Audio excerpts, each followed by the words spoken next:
Indian বিএনপির একান্ত সদস্য কমিটির নেতৃবৃন্দ অঙ্গ সহযোগী সংসদ নেতৃবৃন্দ সবাইকে প্রিয় সমর্পণ বাংলাদেশ জাতীয়তাবাদী দল কেশবপুর উপজেলা বিএনপির পক্ষ থেকে আপনাদেরকে জানাই আসসালামু আলাইকুম ওয়া রাহমাতুল্লাহ।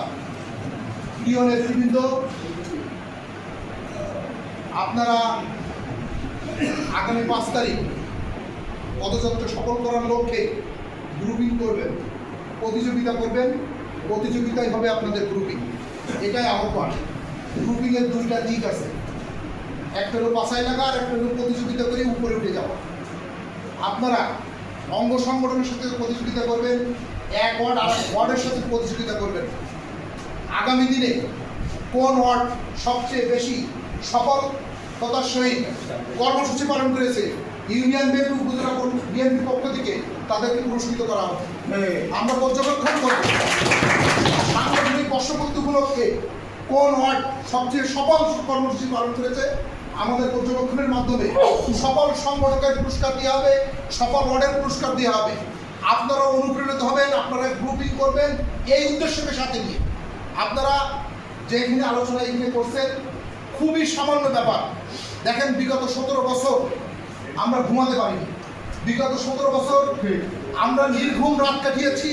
মামলা, হামলা, বৈষম্য, এমনকি বাড়িঘর, মানুষের ব্যবসা প্রতিষ্ঠান মতো দখলে গেছে।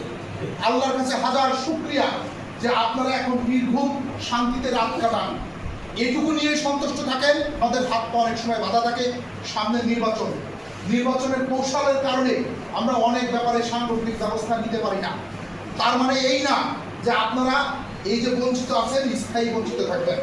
অবশ্যই আমাদের নেতা নির্বাচনের পরে, ধানের শীষের বিজয়ের পরে আপনাদের সকল সমস্যা দূরীকরণের কাজ করবেন।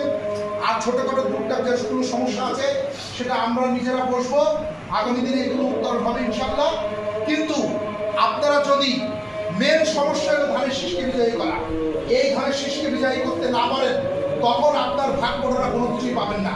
ঠিক মুসলমানরা যেমন ইহুদিরা যখন মারে তখন মুসলমান হানাফি কি মাযহাবি দেখে না, সেরকম যদি এখানে অন্য কেউ রাষ্ট্রীয় ক্ষমতা আসে, কেশবপুরে যদি কেউ এমপি অন্য কোনো দলের হয়ে যায়, কিন্তু আপনাদের কিন্তু এই বিষয় দেখবে না কে কাকরের লোক, কে কাকরের লোক না, কে আলমগীরের লোক, কে আলমগীরের লোক না।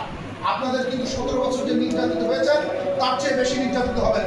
আপনারা নিশ্চিত থাকেন, কোনো হিন্দু মুসলমান হলে তার সাথে যেমন গরু খেয়ে বলা যায় না, সেরকম এই মুনাফিক ইসলামের লেবাসী দল যদি এখানে এমপি হয় তাহলে আপনারা 17 বছরের চেয়ে বেশি নির্যাতিত হবেন। কাজেই ব্যক্তি শব্দকে উপেক্ষা করে আপনারা বৃহত্তর স্বার্থে ধানের শীষের বিজয় করার লক্ষ্যে আগামী 5 তারিখে ধানের শীষের বিজয় অর্জিত হবে। এই প্রত্যাশা, এই আশা, এই উচ্চাসা, এই উচ্চ আকাঙ্ক্ষা রেখে আপনাদের মাধ্যমে আল্লাহর উপর সর্বোত্তম রহমত কামনা করতে শেষ করছি। আল্লাহ হাফেজ। বাংলাদেশ জিন্দাবাদ।